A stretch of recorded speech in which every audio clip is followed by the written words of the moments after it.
Quiet, numbskulls. I'm broadcasting. Greetings. You're listening to the podcast. So there I was. That's how all great aviation tales begin. This is episode 68. Do you remember the title of this one, Fig? As a matter of fact, I do. Oh, you want me to say it? Yeah, if you do. Yeah. I'm a caveman lawyer. I don't lie for free. Right on. Exactly. I think this may be our first attorney / pilot. No. Wait a minute. Do we have another attorney on? Well, he wasn't an attorney at the time, but he became an attorney after Vietnam. That's right. Gunny. Hey, I wasn't a son of a bitch at the time. The marital status of your parents was never in question, so there he is here with us. That's Deus. Sponsor for this week's episode is HelloFresh /50 so there I was.us. We'll talk more about that during the show, but if you use 50 so there I was.us as your code, you'll get 50% off your first meals and free shipping. Really cool deal. But we had some great stories, including how he went from attorney to suspect almost instantly one night. Yeah, that's a good story. That is a really good story. Deus, what were you thinking? You know, sometimes you just need to break into your house with a 3-pound sledgehammer and a Hello Kitty umbrella. What? Don't you do that? Not that I'm willing to admit to in public. It's a good story. Oh, my gosh. Sticks and Deus flew together in the Coast Guard, so they were here to bounce things off each other. Hey, you know where he learned how to fly helicopters? Bob's Helicopter School, Long Beach, Mississippi. Right. Another great story. Bob's roadside helicopter. Bob's roadside helicopter. You've never been to ground school until you've done it as a drive-through. Right.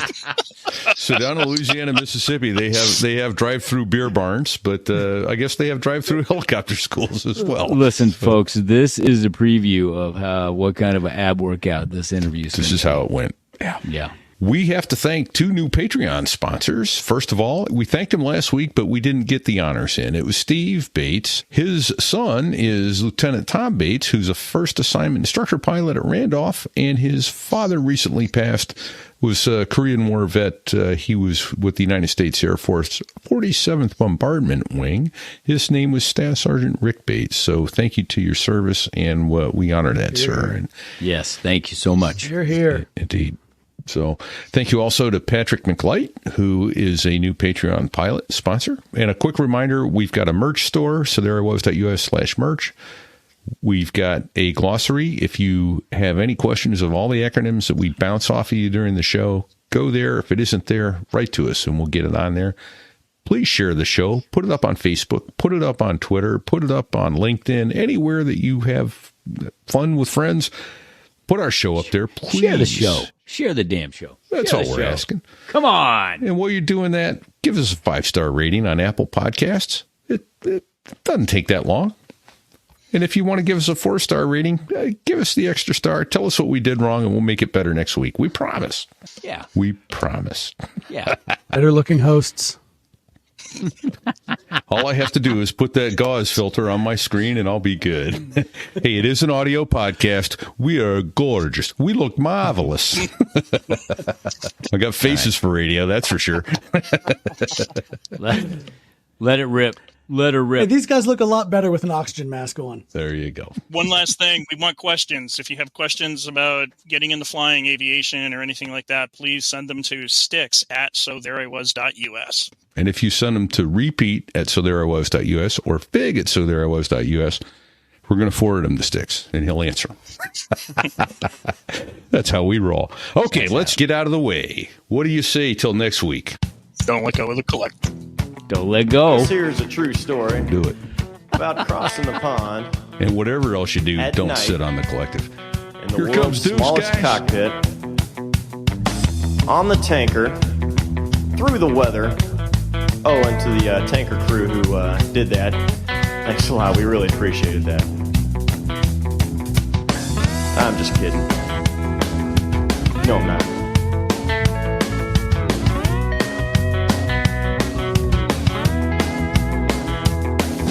Well, there I was, crossing the pond, and you could see that I wasn't exactly fond. So there I was, expecting the pilot-controlled lighting to come on, and no, not so much. Sticks and I were trying to pick up my mom. So it's a long story. My mom had broken her foot and she was depressed and she's 200 miles from her only son who's in North America. And I said, I just joined the flying club. I gotten checked out on all the planes. I said, Mom, I'm going to come get you. We're going to bring you up, see your grandbabies. It's going to be great. Call Sticks. I say, Sticks, have I got a mission for you? We jump in the plane. This is in the height of DC flight control restriction madness. And so we are in a civilian aircraft. It's of course nighttime because all great aviation stories happen at night. What could possibly go wrong? What could go wrong? There's 10 inches of snow on the ground, which for a New Englander like Sticks is nothing, but in DC, it's like the apocalypse. And so we get into the DC flight restricted zone. We're going to Tipton Airport, which is right between Baltimore and DC. So no screwing around. Air traffic control is like, hey, what are you doing? Hey, what are you doing? Hey, what are you doing? Where are you going? Oh, we're going to Tipton. Hey, what are you doing? And we're clicking the pilot controlled lighting and it won't come on. Now, my mother-in-law has picked up my mother. They are standing outside the field like Russian spies trying to escape during the Cold War. We can't get the lights to come on. So we have a brief conference as we're in orbiting the field. And we're like, well, what we're going to do is we buzz the runway at 50, 100 feet, slow speed, just to drive all the deer away. And then we'll come in and land. Short field landing, we pick up my mom, we take off, we're flying back to Atlantic City. It is an absolutely 100% gorgeous night. It is just crystal. You can see the lights of Atlantic City from 100 miles away. And my mom says, the airport seemed kind of dark, didn't it? Yeah. No shit, Mom. I didn't do it. Wasn't me. I've checked the statute of limitations on the FAA regs. We're good. Yeah, now we're good. So what kind of plane was that? Piper Cherokee Aero, and it was fancy because it had GPS. This would have been like 2005. It was a little four-seater, awesome. about 4 hours of gas. Well, that is how all great aviation tales begin. You're trying to get the lights on. Your mother-in-law is there with your mother. It couldn't get any worse.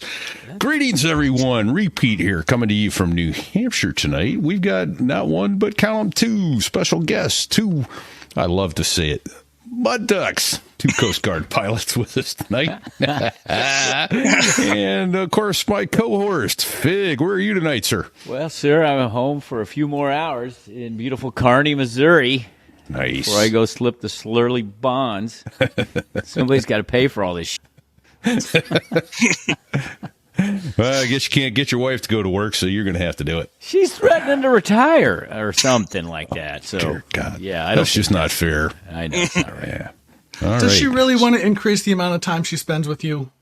I don't know. I really don't know. I think she's got ulterior motives. But welcome to So There I Was, Deus. Howdy, howdy. Nice to have you, sir. Yeah, I teased it as Coast Guard pilot, attorney, and suspect. So we'll get into that story later. Yeah. For the record, it was my house, but we'll get to that later. All right. Go with that. He's sticking with that. That's his story, and he's stuck with it. That's all I can say. So, yeah. New Jersey. No, really, I'm an attorney. Yeah.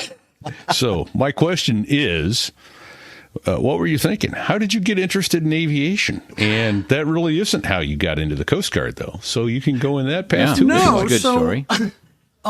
Yeah, I've listened to a couple of your shows, and there are a lot of people who are like, well, I was 8 years old and a barnstormer came by and I got to fly with the barnstormer and that was it. I wanted to do that. Or I was 12 years old and I decided the Naval Academy, I wanted to be, I graduated law school in 99 and joined the Coast Guard because I'd done a bunch of different internships with a bunch of lawyers who hated their lives, except for an internship with the Coast Guard, where I met half a dozen just fantastic people who loved their jobs and cared about me, which was also unusual for an internship. So I applied to be a direct commission lawyer. If you remember that show, JAG? Yeah. Right, Kristen right. Bell. Kristen Bell and whatever that sexy pilot dude's name, and Bud. Yeah. Well, I was Bud. I was the direct commission, tripping over his feet, you're all standing around the elevator because the junior guy is supposed to get on first and the junior guy doesn't know he's the junior guy. Yeah, that was me. So I did that. But the weird thing about Coast Guard lawyers, like Marine lawyers, there's a couple of Marines in the crowd here. Yeah. Coast Guard lawyers are regular line officers and Coast Guard Marine lawyers. Here's a phrase you don't hear often. Coasties and Marine lawyers are similar in this way. They're both regular line officers. The Army and the Navy and the Air Force all have separate JAG Corps, which are almost like separate services. They're like micro armies where you compete for promotion with other lawyers and you compete for lawyer jobs. Coast Guard lawyers they compete with every other officer. And so the big career advice that everybody says is, get out of specialty. Do a non-lawyer tour. Get out of specialty. Go to Marine Safety. Get underway if you can. Go do something. Well, it turns out, you might not be aware of this, being a junior officer doesn't pay very well. What? No. So, I know. Fig just dropped his monocle into his tea. So, what they do in the Coast Guard is they bring you in, and all the services bring you in at the 03 level so that you get a little more money. Whether that's a good idea or not is a debate for a different day because you got more on your shoulders than you got on your head. But they bring you in as a lieutenant. But what the Coast Guard figured out about 1996 is we could bring these guys in as O2s, as lieutenants junior grade.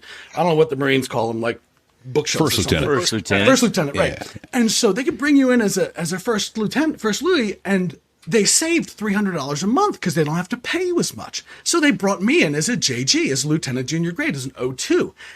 But as a JG, a message came out saying, hey, we're looking for O1s and O2s to apply for flight school. There's a lot of stuff I suck at in the world, but I'm a really good standardized test taker. So I take the aviation selection test battery. I get the prep book. I crush it. I'm in reasonably good health. They're like, well, I guess we're going to send you to flight school. Turns out $300 a month takes a long time to pay down when you spend $2 million sending one jackass to flight school. Weird. Yeah. So, okay, the Coast Guard accountants are having trouble keeping up here. We didn't think of that. I put my package in, and my boss calls me into his office and says, my boss is a lawyer. He goes, you can't do this. You're a reservist. Because I didn't go to the academy. You get a reserve commission and a contract to be on active duty. Yeah. And I say, well, actually, sir, here's the reference that says reservists on extended active duty are regular active duty officers. You treat them just the same. Well, you can't do this. You're a lawyer. And I said, well, actually, in the Coast Guard and the Marines are regular line officers, just like, and this would be being a jerk for anybody else, but he's a lawyer. I'm a lawyer. If you can't support your position, you shouldn't be a lawyer. So I go through all that. And at the end of about 3 or 4 of these, he goes, oh, son of a bitch, I guess you can go. So I was supposed to be on a 4-year contract. I get to Direct Commission Officer School, Knife and Fork School. I'm the Marines in the audience who have been to, how long is Marine OCS? Like 12 years? Yeah. It only seems like it. And then the basic school, 5 weeks. 5 weeks. And on Tuesday of the first week, maybe it was Wednesday, we get our first set of uniforms and we're wearing shoulder boards. We're at the Coast Guard Academy. I made it a policy not to be outside between 7:45 and 0800 because all the cadets would come by and I was getting tennis elbow.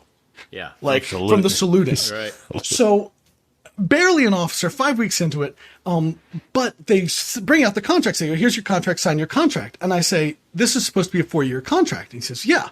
I say, well, this is a 2-year contract. He says, it's a 2-year contract that automatically extends when we get your bar results. I'm like, no, it isn't. It's a 2-year contract. I'm reading it. He goes, no, it's a 4-year contract. I go, look, dude, I don't know the Coast Guard, but I just went to law school.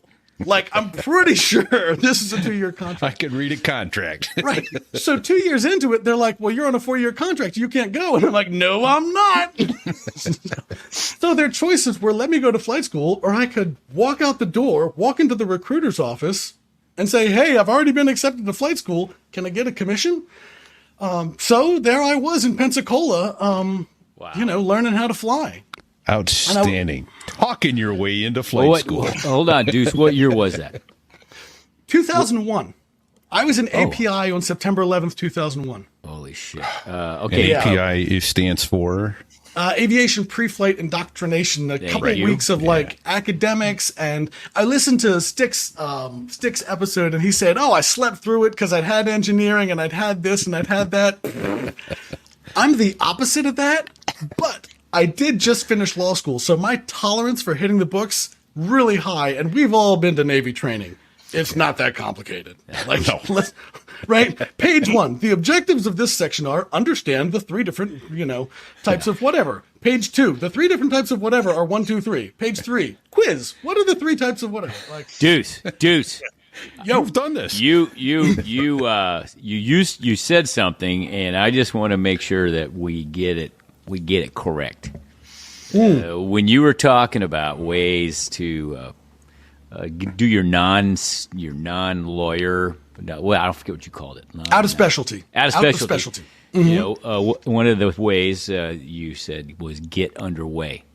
What? Correct. I know what that means. We all know what that means. But tell the non-aviators and non-maritime people what get underway means.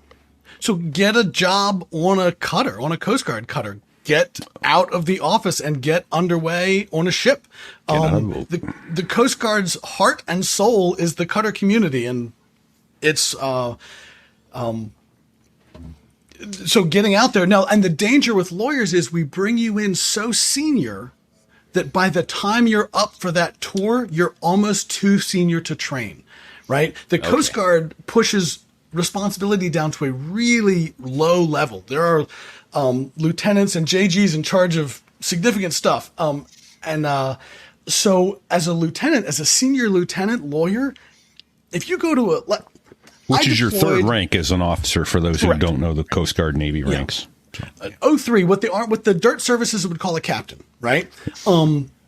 As an 03, as a senior 03, let me put it this way. I got underway when I was at the air station. When I was flying, I deployed on the back of a 270.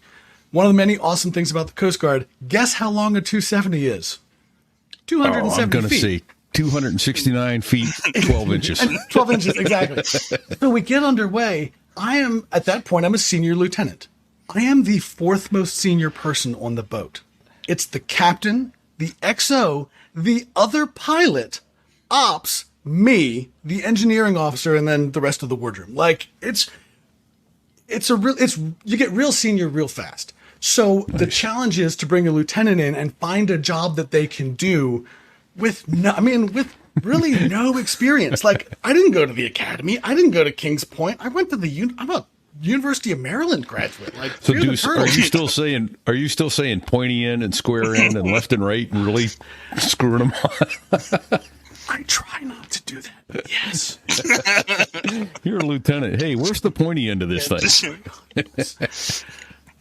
No, that's awesome. Kevin just casually, or Deuce just casually faked it in the background. Absolutely. No, so I've always done very well by asking questions, except for when it bites me in the arse. Like, for example, I go up on I think they call it a bridge on the pointy end, square end, white thing. And I'm standing there and I'm just kind of looking around and what the hell are 11 people doing up here? Like, we're going to fly in an hour and we're going to go farther than you're going to go all day. And it's going to be me and one other dude looking forward and a flight mechanic. Like, why are 9 of you here? That's actually not the right question to ask. The cutter community is very sensitive about that. This is probably a good time to say, these opinions are my own and not those of the Coast Guard or the Department of Homeland Security. Yeah. That's perfect. Perfect segue. In fact, our opinions often diverge, but that's okay. I am fairly familiar with the First Amendment, so that should be all right. All right. Which you give up when you join the Coast Guard. Am I not correct? When you're in the military and in uniform, you lose that First Amendment. That's one of those sea lawyer things that people love to talk about. And then you go to mast, and during that break when the captain is like contemplating your sentence, his lawyer runs in and goes, "Sir, you cannot do this. Like, when this becomes a congressional, you are going to lose." And he goes, I'll find something else to get him for. So, it's out there. All right. Anyway. All right. So you're at Pensacola, then what? Yeah, I'm at Pensacola on 9/11, and I remember we were watching it unfold. I don't have any 9/11 stories except we're watching it unfold on the TV, and I called my wife from like a landline because it was 2001. She's home with our reasonably new baby, our 18-month-old, and I said, nothing's happening here, but I'm not going home until further notice. And she goes, what happened? And I say, turn on the TV and I'll call you in an hour. And that's how that unfolded. Wow. Right. So, but then what happened with after 9/11, yeah, enough about national tragedy. Camera back on me. All the airlines, you remember there was a huge slowdown in the aviation industry. Right. All the airlines unhired everybody they'd offered a job to. So all those coasties, fixed wing coasties, turned around and unresigned and said, hey, Officer Personnel Management, can I stay? And they're like, well, we've only got $2 million worth of training in you. Yeah, you can stay. So all those guys unquit. So then this Coast Guard liaison officer realizes he's got more fixed-wing pilots than he needs and not enough helicopter pilots. We're always short on helicopter pilots. My plan was to go fly Falcon jets, HU-25, the little, it looks like a business jet. If I said, picture a Learjet in your brain, you're close enough. Yeah. Was it Falcon 10 or Falcon 20? I never got that close. All right. It was a Falcon 10. There we see. Sticks remembers these sorts of things. They I'm just here to look were pretty. hangar queens. Those were just absolutely terrible airplanes. Half the time we needed them for cover. The we opinions can't of fly Sticks the may not coffee reflect maker. those of the United States government, the U.S. Coast Guard, or this podcast. So Continue, sir. after I got selected for flight school, I started pulling every mishap message, every new mishap message, and all I will say is I have somewhere a file of many messages where a Falcon, a Coast Guard Falcon, had an electrical fire. Like, I'm not certain that their electronics were powered by AC, DC, or wood-burning stove, because those things. Anyway, they're terrible. So my plan was Falcons, and then, I don't know, go do something else. So I went to Pensacola. Sticks, HT-8 or HT-18? HT-18. For me, those are the two helicopter training squadrons in Pensacola, in Whiting Field. Okay. Yeah. And I attended neither of them. Of course, because you didn't go to OCS or the academy either. You just showed up and you were a helicopter pilot, for Christ's sake. Where did you go to helicopter school, counselor? Bob's Roadside Helicopter Academy outside of Gulfport, Mississippi. I am making up nothing except the name. The school was awesome, but it was, Long Beach, Mississippi. They called me and they said, I'm getting ahead of myself, Fig. So the captain, 06, captain, Coast Guard liaison officer, best job in aviation, works in a lighthouse and nothing to do. Opinions do not represent those of the Coast Guard. But if the assignments officer is looking for somebody, best job in Coast Guard aviation, works in a lighthouse, just has 20 students to supervise, and they all want to be there. So calls me and says, hey, gets us all together and says, if you volunteer for helicopters, we will give you any duty station in the Coast Guard. You step up and say, I'll take helicopters over fixed wing, any duty station you want. And a colleague of mine who shall remain nameless stands up and says, you get me San Francisco and I'm your person. And he says, no. And she says, LA. And he says, no. And she says, anything on the West Coast. And he says, not available. And we all sort of collectively as a group say, when you said any air station, what did you mean? And it turns out he meant Houston, New Orleans, Traverse City, Michigan, Miami, and Atlantic City. I had terrible grades, even among the group of 5 of us who got involuntary orders. And so I picked second. My friend Hayes got Traverse, and I got Atlantic City. I wanted New Orleans, but it turns out I had kids who were going to be entering elementary school, and New Orleans is a wonderful city, but does not have a great reputation for schools. And my wife presciently decided that maybe with the storms coming, New Orleans wasn't a good idea in the middle of hurricane season. But we'll get to that later. Wait a minute, Deus. And just to be clear, hang on, I got to interrupt. Just to be clear, one of the cohorts of this very show attended New Orleans public schools. And wound up in the Marines. Oh, there you go. Yeah. He didn't know both his parents. Neither did I. So, that's how we end up in the Marines. So Their marriage may or may not be true. Dude, you went to Corpus, right? Correct. I winged out of Corpus in the multi-engine fixed-wing school. It was I love Corpus. I love Corpus. Corpus is the best place in the world to have a flight school. I was there for 9 months. I landed on a runway other than 13 exactly one time. Like, it is winds out of the southeast and 20 knots. I don't know about the other 3 months of the year, but for 9 months, winds out of the southeast at 20 knots. It's the best place to have a flight school in my experience, which is I should say also, for all the crap I talk, I'm a 1,500 hour one tour. Like, you guys have had legends on here, and I am me. Like, I have no idea. I'm here to demonstrate to your audience that you don't have to be nasty. You don't have to be Royce Williams to contribute to the security of the United States and maybe help a dude out of a sinking boat. You can be just some dude who stumbled into some shit and is like, oh, I guess we're going to flying today. Where did you go to helicopter training? Where was that? So I went to this so I finish up in Corpus. I report to Atlantic City. I get a phone call. They said, we're sending you to a private helicopter school for 2 weeks. Because what they had been doing with people in my pipeline was sending them straight to what we call the T course, what you'd call the RAG, right? To learn your individual airframe. But it turns out 65 time is like $6,000 an hour. And teaching a dude to hover for 6 or 10 hours at $6,000 an hour, not a good use of money. So having already been burned financially by me once, they sent me to Bob's Roadside Helicopter Academy. It's this little school in, they called me up. They go, we need you to travel over Christmas. I go, oh, Christmas, really? I think it was like the day after Christmas I was supposed to leave. And he says, yeah, but you're going to Long Beach. Sweet.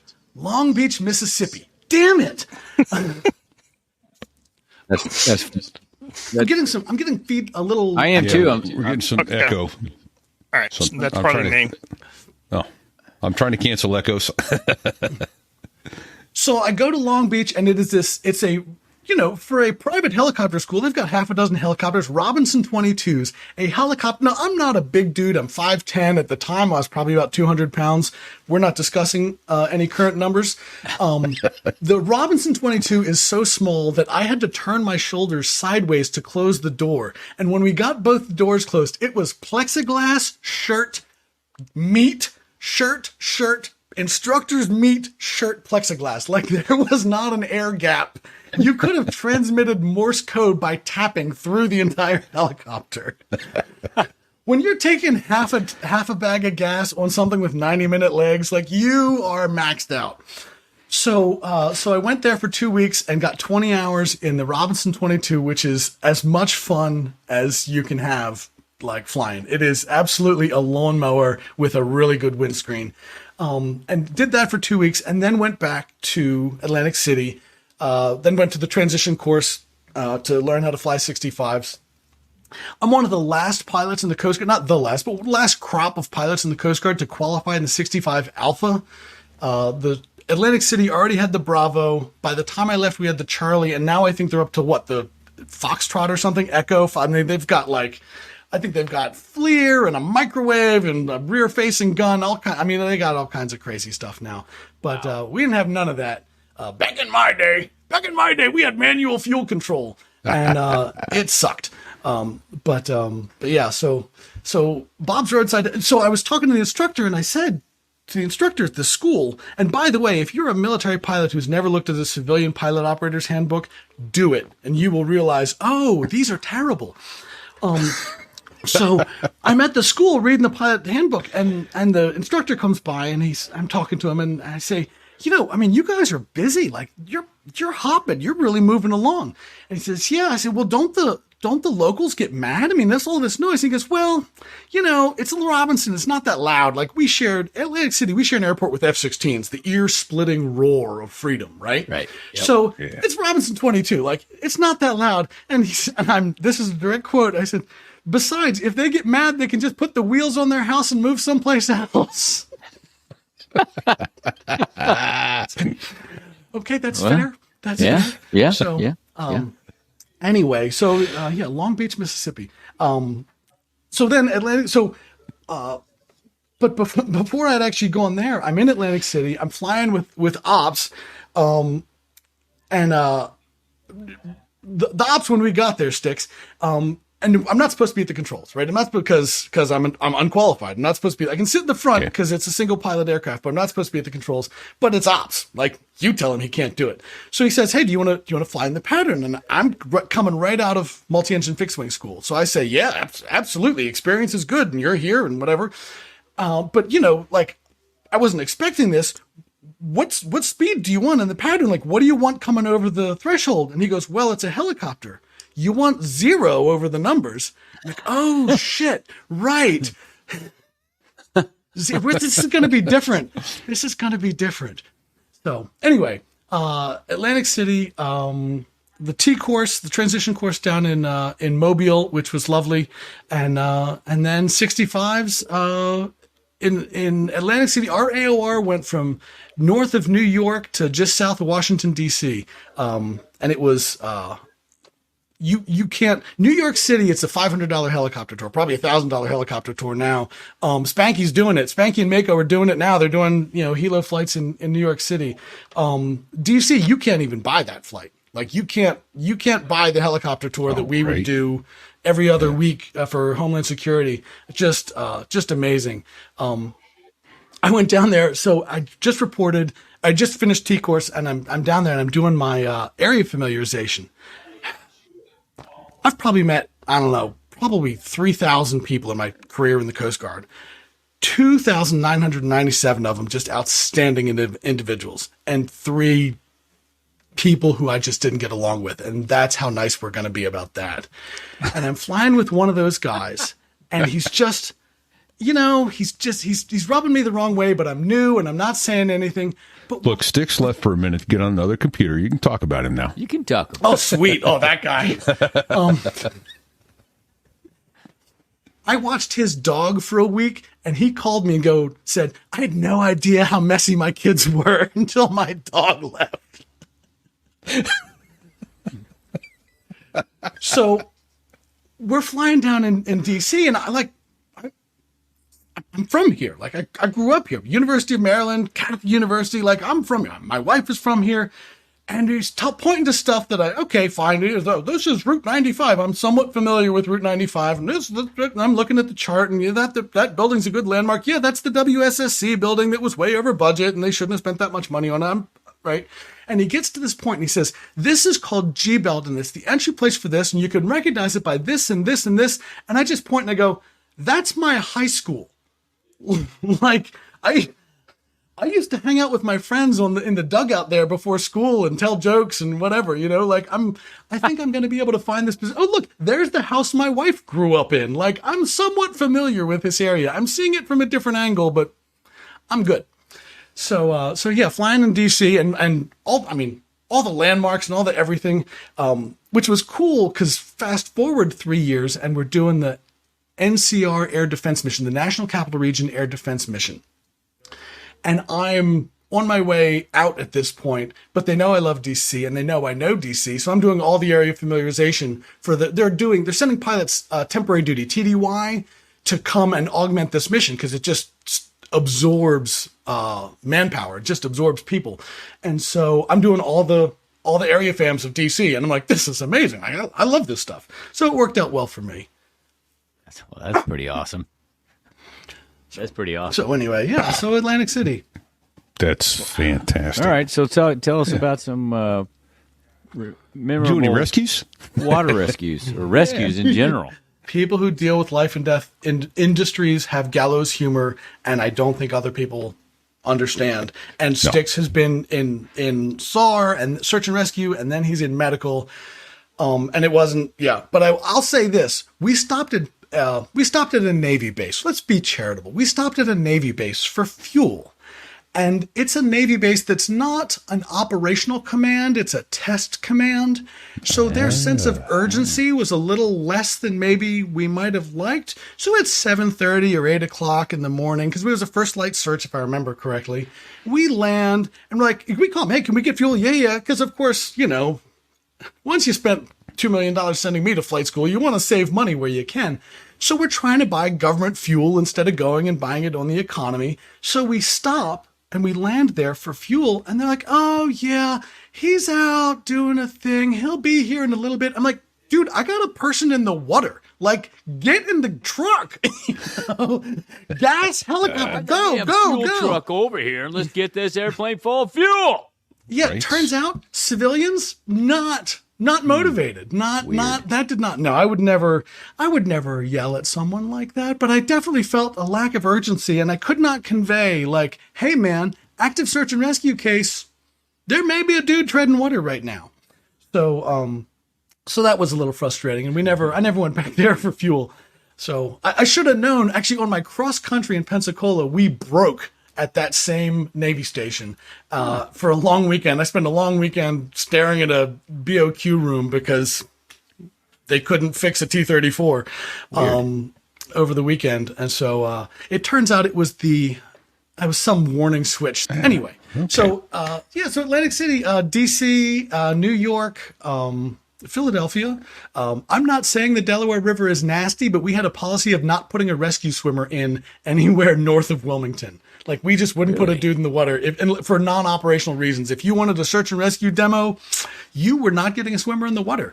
I don't know if we were worried about the refineries or the agriculture runoff, or that a body was going to bump into him, but either way, we weren't putting a swimmer in there. But yeah, it was a great time. And I'll tell you what, New Jersey, I'd only known North Jersey. South Jersey is farm country, blueberries, pine forests, just gorgeous. If you think New Jersey is Newark, there is a whole nother state out there. I loved it. And some great friends from there. Yeah. So duty standing pilot in Atlantic City, search and rescue, fisheries enforcement. Fun thing to do in the fisheries industry. There's a huge scallop industry out there, right? Scallops, Okay. Scallops looks like a clam, but the edge is, ready, brace yourself, scalloped, right? But do you know what part of the scallop you eat? I know. See, it's humor and education. I'm lots of. So, but do you know what part of the scallop you eat? There's no telling, Deuce. Me neither, actually, but it's a very small part. lips No, and I think it's I like, don't know. I think it's the muscle probably. I think it's the muscle or something. It's some small part. Get Sticks back in there. He knows things. It's some small part. So the deal is, what you do is, here's what your scallop fisherman's career looks like, or day looks like. Put the dredge in, shuck scallops while you're dredging, pull the dredge out, empty the dredge, shuck scallops. That's your whole. You notice I didn't say sleeping. They take a lot of speed in the scallop industry. Now, they're not supposed to take a lot of speed, but they take a lot of speed. And when your heart rate gets above about 200, it looks like a heart attack. Shortness of breath, nausea, dizziness, the whole 9 yards. So we get a radio call. 27-year-old male in good shape, otherwise is having a heart attack. We jump into the helicopter, race out there. Well, the trick is, and where is Sticks? We need a medical person. I know, the trick is, He'll get back. stop taking speed, and your heart rate slows down. No so way. we pick up these. I know. So we pick up these guys who are in, I don't know, cardiac danger. I'm not going to say a word because Sticks will come back and be like, "Oh no, what's happening with the heart? Is the air is being rammed down the co-pilot's?" The ventricular contraction of the. Exactly. So The are Venturi these guys effect out of on the boat Bernoulli. though? Deuce? Yeah, these guys are way the hell out offshore. Okay. All right. And so we go pick them up in cardiac failure, basically from too fast, right? If a pump runs too fast, it doesn't do anything. Cavitate. But by the time we land at the airport, they walk out of the helicopter. I'm like, it's a miracle. We don't have a paramedic on board. Like, we have a basic EMT, and it's the back of a pickup truck, basically, like painted metal floor and, a couple of seatbelts. So how we work these medical miracles, it turns out the trick is, for the whole flight back, he didn't take any speed. And so, away you go. Sticks, what's it called when your heart beats too fast? Why did we bring this guy? Cut his pay. I don't know, right? Mike said, So, "Can you yeah, hear that us, was- Sticks?" He came back. He's back. Yeah. I can You can't see hear him, but us. not hearing. That's like the worst of both worlds. At least he's not translucent anymore. That's kind of nice. There's that. Exactly. All right. Well, so you're telling me by the time you get them on the ground, their hearts slow down and they're cured. And they're fine. Well, I'm not a doctor, but 27-year-olds who work in the maritime industry don't have heart attacks. You know what I mean? Like, not without some outside influence. So we saved lives. We saved people from heart failure just by bringing them back to land. If it were me, I'd guess like tachycardia or something like that. But just. Well, listen, doesn't that sound right? That does sound right. He should be managed. I'm not a medical professional, but I do know when you put somebody on a whirling shit can of death and fly them, when they get on the ground, they're willing to do anything just to stay alive at that point. Yeah, including not have a heart attack anymore. That's right. My heart's fine now. Get me off this damn thing. That heart, I'm good. Get me off this death trap. Maybe that's why they were running to the ambulance. I never thought of that. Dude jumps in a cab and peels away from the airport. I never thought of that. That's a good point. Love it. So, for our audience, I don't think we've stated what kind of equipment this is. You were on the HH-65. 65 Bravo Dolphin helicopter, a commercial product made by Aerospatiale, entirely of plastic. Nice. Okay. And one of the service-wide questions was like, where's the wood? What wooden parts are on a 65? And it's like the tongue depressors in the first aid kit or some crazy thing. Entirely made of plastic. And when I had it, we had a hydromechanical disaster of an fuel control system that would just occasionally roll back the fuel on you. So you'd be flying a perfectly good aircraft, perfectly beautiful day, everything's fine, and one engine would just roll down to 10%. You're like, that's fun. That's not ideal. Yeah, it only happened to me once, and I was lucky. Like, I got out of aviation before it got boring or I got hurt.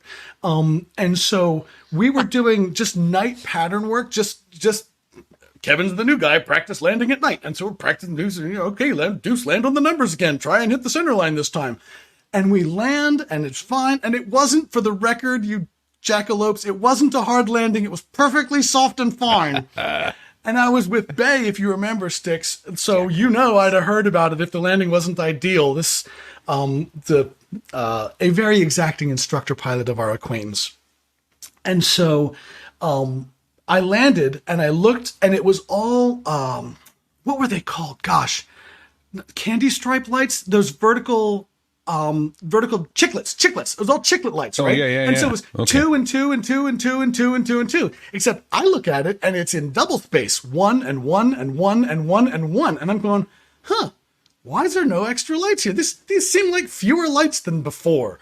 I'm not a sophisticated pilot, but I can tell when the cockpit gets dimmer. And he looks and goes, uh-oh. And I was like, oh, that's not a good sign. And we got to ride back in another helicopter. Uh-oh. Hold on. This is a helicopter pilot just said, uh-oh. Yeah. So it was, I got lucky. It only happened to me on the deck. The risk was there, right? Sticks knows.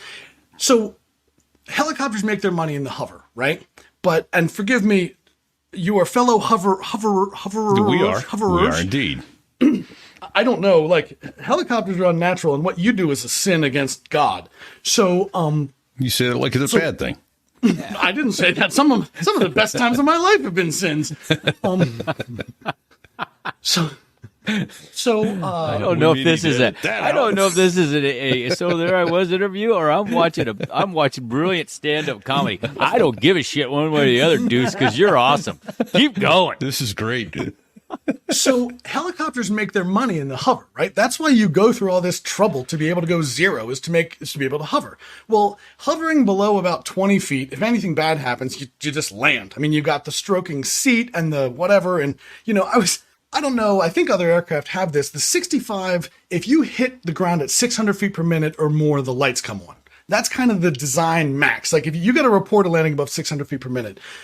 And I'll tell you right now, I should have said this earlier. I am a shining example that we have gotten so smart about training and systems and proficiency. You can take the Navy, for all my trouble in Pensacola, those guys could teach they could teach a Labrador to fly. Like, if they got me through flight school, they could teach a golden retriever, a motivated golden retriever, but a golden retriever to fly. So you're saying, Piece of cake. Piece of cake, absolutely. Like, no, I'm not saying it was easy. I'm just saying they can do it. They could get you there. I mean, you got to remember, this is the organization that produced 10,000 pilots in World War II, and those guys were not. They didn't say we're only. A lot of them actually survived. Yeah, many hundreds of survivors. Totally lost my train of thought. So we're Sorry. No, I have no idea. I have no idea where it's going with this. I totally lost it. Anyway, so I'm a shining example that those guys can teach a Labrador to fly if they can get me through it. I actually went to flight school. I went to flight school with Tommy, and Tommy was another coastie, and Tommy was struggling. I mean, he was redoing flights. He was getting yelled at. He was struggling. And I remember thinking, as long as they don't kick Tommy out, I'm probably safe. And I'm at my winging with Tommy, and Tommy comes up to me and he says, this whole time I just kept looking at you. I know it's struggling. I thought, as long as they don't kick Deus out, I'm probably safe. You were looking at each other. Absolutely. Oh, that's awesome. Oh, that poor bastard. He's Deus, you kind of sidestepped us here a while back, and you went off on a tangent. Were you involved in the... We're not going to talk about that. We're not talking about that. Just wouldn't. That wasn't it just our wasn't finest urgent, hour. is all he would say. Right. They tried to go. It wasn't. It was. All right. Okay. And the thing is, and this is true, and it is. I think if you are considering a career in search and rescue or emergency services, one of my many mentors, instructor pilots, just fantastic people I had the opportunity to work with, said to me early on, stay peed. But the other thing he said to me was, because the SAR alarm goes off the second you have to go to the bathroom. But the second thing he said to me was... Stay peed. I couldn't figure out what the hell you said. Stay peed. In other words, keep an empty bladder. Keep an empty bladder. Absolutely. And God forbid you show up to duty. You show up to duty with gastrointestinal distress. You are going to have the SAR night, the search and rescue night of your life. Oh, boy. But the other thing he said is... there are people out there who don't need your help. They get picked up by a Good Samaritan. They weren't ever missing to start with. Our SAR easier to find them. Well, our SAR controllers found a lot of guys at bars. They had all the phone numbers, all the local bars, and you get a phone call. Right. Yeah, my husband is out fishing and he's overdue. Yes, ma'am. We'll get somebody looking on him right away. And he called about 6 bars. What marina did he leave from? Okay. Hey, this is the Coast Guard. Is Bill there? I'm not screwing around. I'm about to launch a helicopter. Bill, are you? Oh, yeah. Okay. Bill, get home before I have to launch a helicopter to find you. But there are people who don't need your help. There's a couple things. We started talking a little bit about SAR, and you had some amazing rescues in New Orleans. And we'll get to that. But the other thing I want to ask you to chat about, if you would, is one night where you were carrying was it a Little Mermaid umbrella? And you and Sticks wound up in the back of a police cruiser. All right. So let me preface this story with saying we just celebrated our 25th wedding anniversary, and I still love her very much, and she still likes me, apparently. That said, that weekend, my wife had left town and taken both sets of keys with her. I biked to work or some stupid thing. I can't remember. And but then she called had the cops and asked them to check on the house frequently. And if they saw anybody. Well, we lived in everything in New Jersey is by township. Everything in New Jersey is by township. And we lived in a small town with 5,000, 7,000 people in this town. 36 full-time police officers. They had nothing to do. This is the nicest neighborhood I've ever lived in my life. We bought the cheapest house in this neighborhood. 6 months later, a guy bought we bought the second cheapest house. 6 months later, a guy bought the cheapest house, knocked it down and built a mansion. This is the nicest neighborhood I've ever lived in my life. But we're right on a busy street. So I'm at work. It's the end of a duty day and I'm tired and Sticks drives me home. Now, Sticks obviously grew up in a nicer neighborhood than me because I grew up in Prince George's County, Maryland, and there was a difficult relationship between teenagers and the police in Prince George's County, Maryland in the 80s and 90s. And that's all we're going to say about that because some of my friends are I'm back in that county and I got to live here. Let's just say policing has, they're doing very well now. And I'm very proud of my neighbors who are Prince George's finest. back in the day, there were improvements. There was room for improvement. So I am circumspect in my interactions with the police. We roll up to the house. All the doors are locked for some reason. I have no idea why. We're not like door lockers. It's a really nice neighborhood. But fortunately, I had stopped by the hardware store because I was fixing the house up, and I bought a little sledgehammer, and we had a window that was still a plywood window. Like the glass had broken in a previous owner, and it's still a plywood window, or the window hadn't been installed. So we try all the windows, try all the doors. We walk around the house, nothing. And then I say, no problem. And I go in and I pop out the plywood window and I climb into the basement and I go out, and it's raining, of course, because it's always raining. And I come out, and the only umbrella I can find, we're all tired, and he drove me home. Like, he's waiting to go home. And why was your son in the car? You couldn't have come off of duty. It must have been the end of like a work day. It must have been Friday afternoon, because you picked up your son from daycare or something, because his son was in the car. And his son is great, and I love his son. His son's an adult now, and I love him as if he was one of my own. He's a great kid. He had some stuff going on at that age. We all do. So he's strapped into a car seat in the back of the car because he's like 2 years old.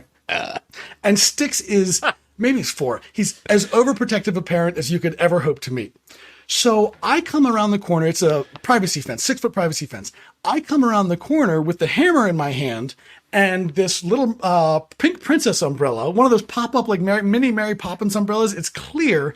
I am looking like the picture of, I don't know, either meth or madness. And so I come out of the gate and I go, I got in, I got the door open. At least the cops aren't here. Well, 2 of those statements were true. I had gotten in, I had gotten the door open, but the police had arrived. Now, fine, no problem. It's my house. Like, this is not a problem. It's my house. But I'd only been there a year or something. So he says, do you have any ID? I say, this is my house. Do you have any ID? Yes, I have a Florida driver's license with a Texas address on it. So immediately he thinks Russian spy. But don't worry about it, because what you do when you interact with the police is you pull out your military ID, because this says 2 things. This is my identity, and I have a job. You know what I mean? Like, I'm one of the good guys. Like, I'm probably not a professional car thief because, I've got a full-time job. And so I pull up my military ID. He has no idea what he's looking at. He looks at it like I clearly printed this on my home printer. It's a DD1 back in the day, right? The right, green one. Yeah, right. I clearly printed this on my home printer and laminated it at the house of some scrapbooker of my acquaintance. No idea. So he says, do you have any other ID? I pull out my Florida driver's license with my Texas address on it. He thinks, clearly spy. By the way, the only car in the parking lot with these 2 dudes, the only car in the parking lot is an SUV with Oregon tags and dark tinted windows. So he says, hey, you need to sit in the back of the car so I can kind of get control of the situation. And Styx says, I don't want to do that. My son's in the car. And I'm like, get in the car, Styx. And he's like, I don't want to do that. And the cop's like, get in the car, Styx. And I'm like, oh, this is great. The little boy's going to watch his father get his ass kicked by the police. It's such a magical moment in a young man's life. Fortunately, another officer showed up, because it turns out when you've got 36 full-time cops, there's somebody else on duty at that time, and they were able to interview us individually and confirm, yes, in fact, it is my house. And everybody went away, and nobody got to meet Mr. Nightstick. But yeah, it was a magical moment. And that umbrella, I don't know what happened to it, but it ought to be in a museum somewhere, because it was almost witness to a mishap. Let's just put it that way, to a mishap. So that's awesome. Hello, fellow aviation adventurers. As we feel the summer breeze slowly making way for the cool embrace of fall, let's chat about something that's going to be your secret weapon this season. HelloFresh. My journey with HelloFresh began while navigating the skies of culinary exploration last Christmas. A gift landed on my doorstep, HelloFresh. The first mission? Pulled pork tacos with mango salsa. I'll admit I had my altitude set low on expectations. Tacos with mango? Yet by the end of the meal, my taste buds soared to new heights. The delightful burst of flavors charted a course I hadn't seen coming. And from that surprising gustatory flight, I've been a loyal co-pilot with HelloFresh. But let's circle back to how HelloFresh can elevate your culinary flights this fall. Chart your course, pick your delivery date, and relax at a cruising altitude knowing that exciting meals are on the radar. And to my fellow pilots juggling the back-to-school air traffic, let HelloFresh guide you safely with pre-portioned meals delivered straight to your hangar. Ready for a culinary ascent that'll take your taste buds to the stratosphere? Here's your flight plan. Go to HelloFresh.com/50, so there I was, and use code 50, so there I was, for 50% off, plus free shipping. That's right, aviators, set your navigational tools to HelloFresh.com/50, so there I was, and use that code 50, so there I was, to soar high with a fantastic half off and free shipping offer. Landing this conversation, HelloFresh is America's #1 meal kit. Clear skies and happy dining. Sticks, are you back with us? We've seen your face here for about 2 or 3 minutes, but I think he is going to have to do sign language, it looks like. Yeah, I can't read lips. Bro. Ah, dude. It's sad. It's sad. Find a microphone, my friend. Anyway. All right. He's working it. I've seen him throw 2 of them now. I know. He chucked one headset, pulled another one out. He's chucked that. Right. We worked with a guy named the Bison, and the Bison's natural speaking voice was so loud, we didn't tell him the new code for the intercom. He'd just pick up the handset and be like, "Now for the information of all hands," and we'd just hear him all over the air station. "There will be a pilot's meeting." So you got to channel your inner Bison, Sticks. Where are you? Right. Just shout out the window, brother. We're here. Oh, boy. Amazing. All right. So I teased it a little bit. One significant event in life, you were in flight school during 9/11. Mm-hmm. And then another fairly defining moment for most of the country, even though it truly affected a small portion of the country, was Hurricane Katrina in the summer of, it was August or September of 2005? End of August, early September 2005. And it was, and again, I am the guy who picked up the phone. It was a mess. From a Coast Guard perspective, I am proof that Coast Guard training can put any qualified person downrange. I'm the guy who picked up the phone. It is Borg and Mike and Spanky and Mako and Greg and Irvin, all these people who just absolutely put me in a position to do something really cool.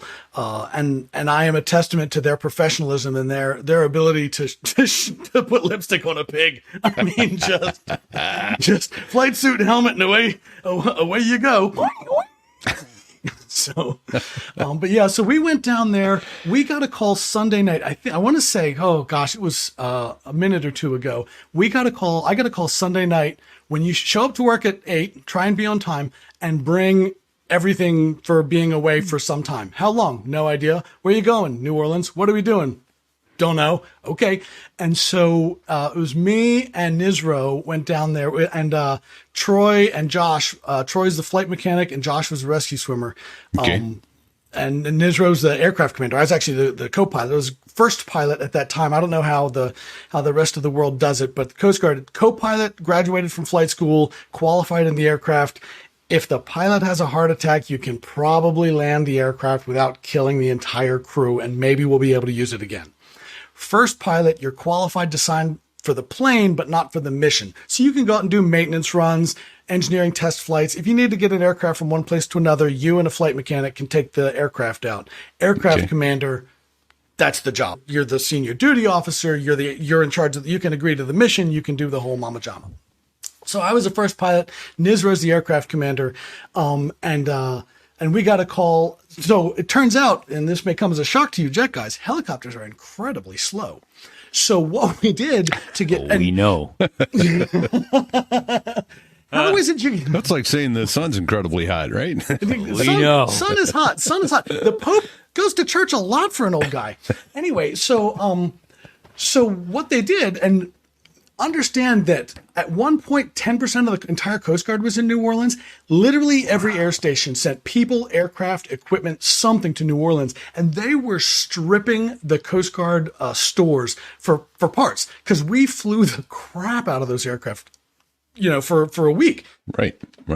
For weeks and weeks. So what they did was they got a crew to fly a helicopter to Werner Robbins because they wanted our helicopter. They wanted helicopters. We had the Charlie model, which had full authority digital engine control and much better looking pilots, the whole 9 yards. Okay. So they flew a 65 much Charlie down to Werner Robbins. We got on a Falcon, which surprisingly didn't catch on fire, and flew down to meet them. And then we took the helicopter from Werner Robbins to Mobile. That took about a week, right? Yeah, we're not there yet, actually. So the nice thing about going that slow, no jet lag. So, but we got down to Mobile and flew, I did the math, 23 hours and 4 days. Like we flew our asses off. And just, it was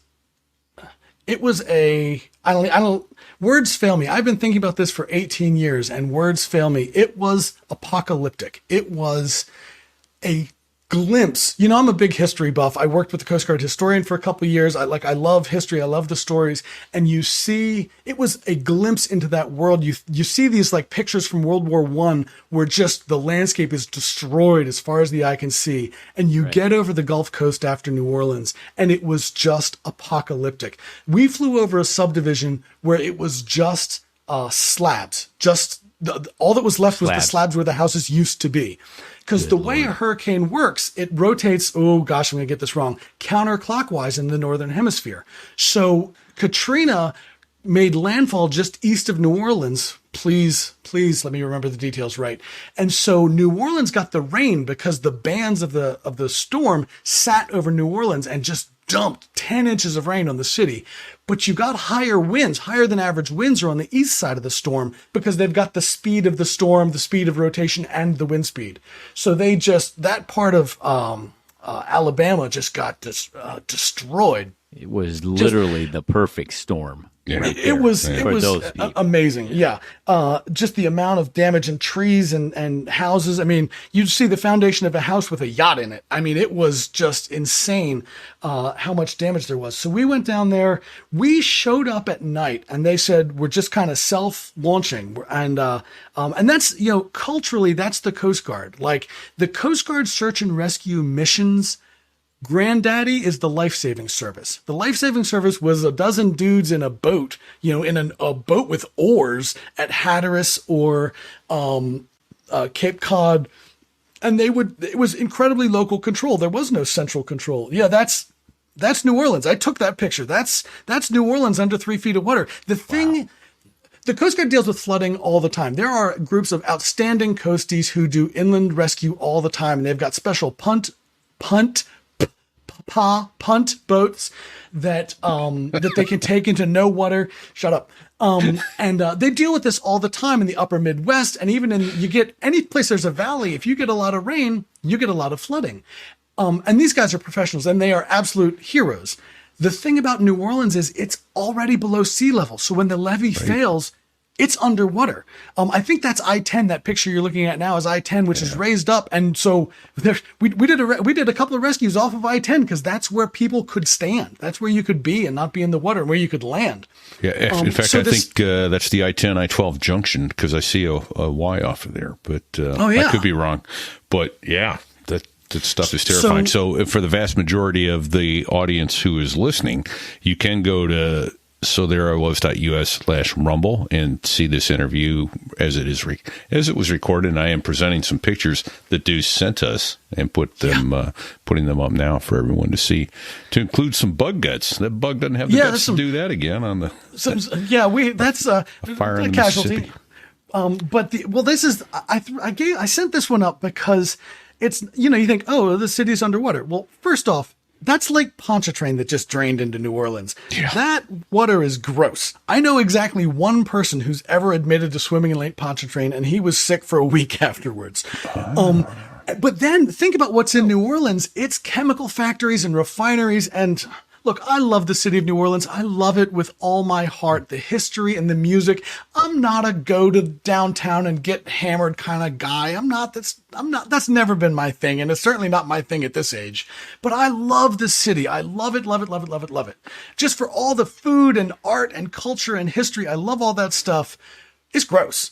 let's be honest. When you've seen a rat the size of a spaniel swimming through the water like hooper-dooper-dur, here we go. The city is gross, and it is gross, and they just rinsed it out and left the pool there to sit because the levees failed, and there's no place to drain. You had to pump all that water out of there. Yeah, and when the power went out, the pumps went out, and when the couldn't power do went it out, the pumps anymore, failed. and the city makes its own gravy. Exactly. Oh, that's so nasty. It was a raging debate among the Funny rescue 'cause it's swimmers. true. You got to get Josh on here because he was a swimmer in Katrina and then later went to flight school, so he'll have some perspective. But the swimmers down there had this raging debate because we all have dry suits for cold water ops. We all have dry suits with the seal around the neck. It literally keeps you dry because in 60-degree water, you have about 10 minutes before you lose consciousness and drown. Which is, if you're in a Coast Guard helicopter and you stick it in the water, who's coming for you, right? Like, you're the Coast Guard. We got to bring somebody from someplace else. You are the guy, right? It's like when the firehouse catches on fire. Turns out the fire trucks aren't that close. The next set. So they were debating. They're like, well, we should wear dry suits just to keep us safe from this stew. But it's New Orleans at the end of August, early September. If you put on a dry suit for half an hour, you are going to die of heat stroke. Yes. Yeah. So they had a raging debate, and there's a picture in there. I love this picture. I didn't realize it until years later, and I was reading something about the storm. It's of our swimmer going down on the hook. Okay. Oh, let me find it. Oh yeah. If you look, he's wearing his flight helmet, his shorty wetsuit, and hiking boots. Because what they figured out is their little booties that they were wearing, they didn't wear their flippers because they weren't swimming that much, but their little boots that go with there we go. He's going down to the water treatment plant. He's wearing hiking boots because their booties were just getting shredded. So they all just put on whatever heavy shoes they could find. Neoprene shoes, not so sturdy. Yeah. No, not so much. So that's Josh going down to pick up these 4 guys out of a water treatment plant. They were the storm crew. Like, you water treatment plant, you're going to have a storm crew, but they'd never seen it this bad. We're flying by. So we all had land survival class, right? Yeah. What piece of survival equipment can be seen from up to 50 miles away? The mirror, baby. The mirror. That little stupid index card sized mirror with a hole in it if you hit it just right, 50 miles. These guys took the mirror off the bathroom wall. You probably summertime no now. Kidding.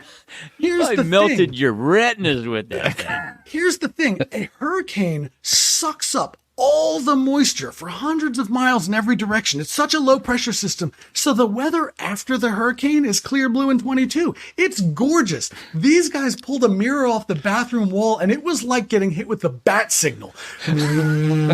They faded parts of my flight suit. Like I had a tan under my chin after these guys were done. We will come pick you up. Please, you're fading the paint. Like it was For the amazing. love of God, stop signaling us. Please, we'll do whatever you want. You can have the helicopter. You can fly it home. Just turn the lights off. It's the middle of the day and I'm going blind. Vampires in space are dying. It was amazing. But do you have the picture of the blue building? I think I do, yeah. Do you guys have audio on me yet? Yes, we There got you we there, go. Sticks. Okay, Welcome back, all my right. friend. Welcome back. That was painful. So that sounds like Archimedes' death ray. Absolutely. Absolutely. I'm not convinced. Aliens were about to attack Earth, and then they saw this thing go by and went, oh, they've got high-powered lasers. We better go away. So there's see that little orange speck? That's Josh standing on the roof, and the guys I think are up by the door. The hoist is on the right-hand side of the helicopter. So hoisting is normally done from the right seat. But the wind is coming in this picture straight at you, okay? So you're going to hoist into the wind because wind is your friend. When you're a helicopter pilot, you know you're a helicopter pilot when you go outside and it's broken clouds at 5,000 and 20 knots of wind and 50 degrees and you go, what a gorgeous day. So we're facing into the wind here. Well, Nisro did the hoisting from the left seat because there's nothing to hit on the right. There's a damn building on the left. So we did all the hoisting from the left seat for this evolution. And we got their pictures. We got 4 guys. They're all 4 sort of middle-aged dudes smiling. But we picked up, they weren't our first rescues, but they're probably our first in the city of New Orleans. We picked up a couple people before that. We picked up a woman and her 8-month-old baby. Like, she was out of formula. You know, you don't realize how close you are to the, to the edge until something happens and you're stuck. We picked up a dude. If you got a picture, there's an older gentleman with a chainsaw, and he was a retired firefighter, and he just wanted gas for his chainsaw and to get to a place where he could help. And we picked him up out of his house and took him to the firehouse, and he was out, I bet 10 minutes later, cutting up trees because the road to his house was blocked. He couldn't get out of his house. There's a damn tree across the road. And I don't mean the kind of tree that the guy with the chainsaw is going to just pull out of the way, So we picked up those dudes. And so what we were doing is you would pick, there he is, that guy. Look at him. He is going to do some stuff. You know what I mean? Like, that guy, he is unfazed. He just needed gas what for his mensch. chainsaw, right? He just needed to get back into it. And I was like, back in the fight. I remember looking at him and thinking, he just had everything destroyed. I mean, I didn't go to his house. We didn't stop, but he just had everything go, and everybody, all his neighbors and all his friends, and he has turned too. And if he can do it, right, then I better be able to cope. So we get there and we pick up the 4 dudes out of the, so there I was getting blinded to death. And we picked these guys up, and what we would do is we would pick them up. Hoist-equipped aircraft would pick people up from the city of New Orleans and go to Lakefront Airport. Now, Lakefront Airport had been just destroyed. It had suffered significant damage. There's water all over the place, and the tower is broken, all that stuff. But the Navy was running non-hoist equipped aircraft to ferry people to, I want to say Baton Rouge. I don't know, to ferry them out of town, to get them out of town, because a 65 is about the size of a large pickup truck. Honestly, not that large. So we're only picking up 2, 3, 4 people. So you're not sending that, and hoist equipped aircraft are the limiting reagent. If you remember your chemistry, that's the limiting thing. So we just needed to get people to a place where they could get transferred to a larger aircraft, and then some big iron would take them and get them sort of into the back to high ground, system. Baton Rouge, 12 feet above sea level. Yeah. So we picked those guys up. The first couple days were just crazy. All told, we hoisted 49 people. And one thing, I was very lucky. I was very fortunate for a bunch of different reasons. And one thing, I'm always a history buff. We knew early on, Nisro knew early on, this was going to be a big deal. This was going to be historic. Nobody had done this before. So we were very fortunate. We had 2 public affairs specialists, an officer and an enlisted member, at the air station. You had to walk by their office if you wanted to go anywhere. And I was friends with those guys. We worked together. They made sure we always had a camera. We always had a video camera on board, because the Coast Guard story is a great story. And I respect my brothers in the DoD services. I do. And I respect what you do. And if you don't have an armed force, you don't have a country. You don't get to have a country unless you can defend its flag. If you are in the Army and you're in your hometown paper, probably something bad happened to you. Well, you got that right. Well, if you're in the Coast Guard and you're in the paper, your mom picks up the paper and you're on the front page, you probably did something spectacular. You probably did something. She's going to get 6 copies of that paper and show all her friends. Yeah. So that's our crew. That's me 50 pounds ago, Nisro, Troy, and Josh. Co-pilot, pilot, flight mechanic, rescue swimmer, in order. And that is a section of the sign that says Coast Guard Air Station, Aviation Training Command Mobile, that had been torn apart by the the storm. Wow. Yeah, that's a good picture, though. Yeah. What? It looks like St. Goo, STGU. Exactly. When we got there, we went into the ops. Every Coast Guard pilot goes to Mobile once a year for recurring training. You get in the simulator and do the stuff you can't do anywhere else. And so we're all familiar with Mobile. And we got there and we went into the ops space, and there was raw sewage on the ground. Like, it had been destroyed. They were running operations out of the bottom deck of the first floor of Bottoms Hall, the enlisted barracks, because it was a room. It was a room that was dry enough. It was a space that was dry enough and had room. And we had just gone to a computerized flight record system. Nope. We had paper copies, the white sheet, the yellow sheet, the blue sheet, and the pink sheet. And, yeah, there's operations. Just a bunch of dudes. That's late in the game when we had like computers and power and stuff. Power came back. Dry floors. Yeah, power came back to Mobile just a day or two later. So we come back after a second day of flying, and it's hot, and we're gross, and we're exhausted, and we're just in that fatigue. We get back to the hotel. Everything was full. So the hotels out in town were just like, we'll take you. So the first couple nights we're eating MREs, and yeah, there's our flight software right there, whiteboards and magnets. We're eating MREs. That's good stuff. So we get back to the hotel, and the lights are on. And as one voice, we go, reconvene in 30 minutes. We're going out to dinner. We're going to get some real food. We go out so we all run through the shower, cold shower, don't care, jump back in the car. We go out into town. Well, by now the sun has set. It's curfew. We're getting questioned at every intersection. And of course, everything's still closed, dummy. You can't run a restaurant that's been, without power for 4 days. You can't just open up the next day. So we're driving around, nothing. And we're driving back to the hotel. And Troy says, I can't believe I washed behind my nuts for this. And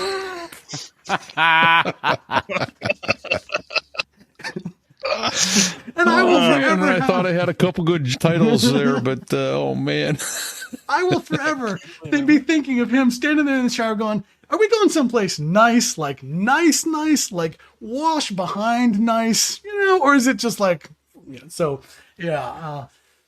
but power's back. So power's back in New Orleans relatively quickly.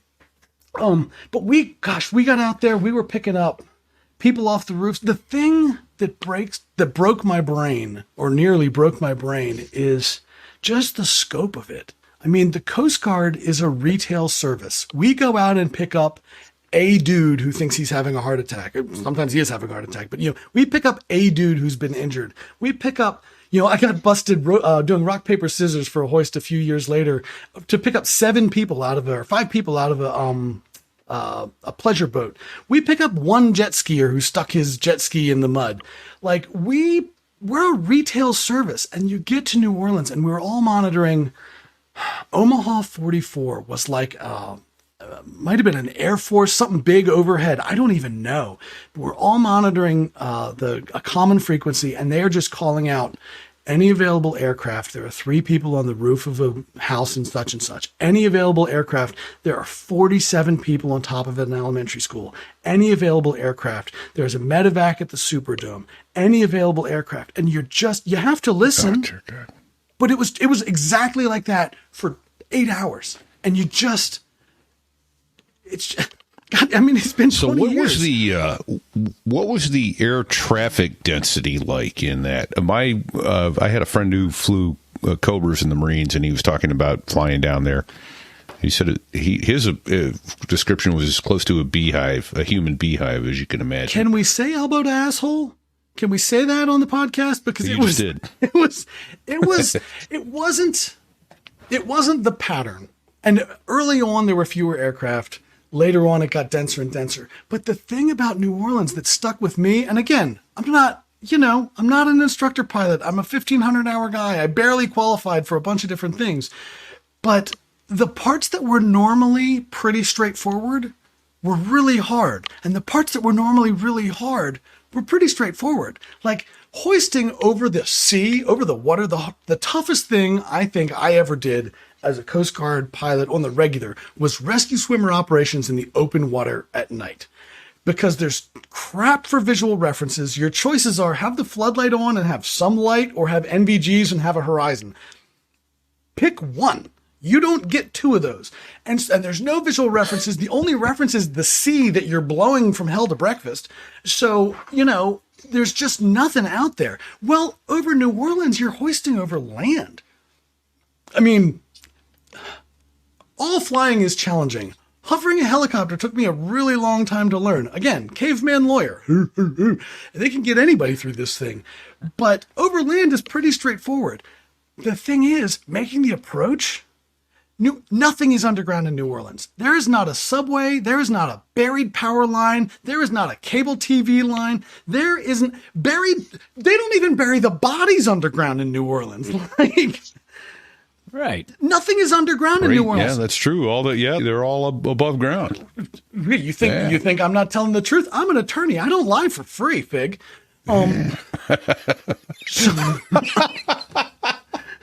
So it's power lines and obstructions and towers just everywhere. And you are constantly just head on a swivel because I don't know how I'm going to get in and out of these places. Do you have the picture of the old guy? Yes. How are we doing for let me time? pull I don't him want up. to like... We're good. We're at about. I'll look here in a second, but You got about 4 seconds left. Oh, God tried to kill me. Shoot. So, if I recall correctly, addresses and some of the distress calls that were coming in via text message and with a physical road address, which then had to be plugged in the OPSEN to Google Earth to be converted into a latitude and a longitude that the helicopters could Oh, yeah. work with. I mean, I don't know that we ever went to a lat long. We went to some apartment complexes. We went to some points on a map. And I will take a minute. Rather than tell a story about how go awesome to the Gentilly, 5700 Gentilly Boulevard.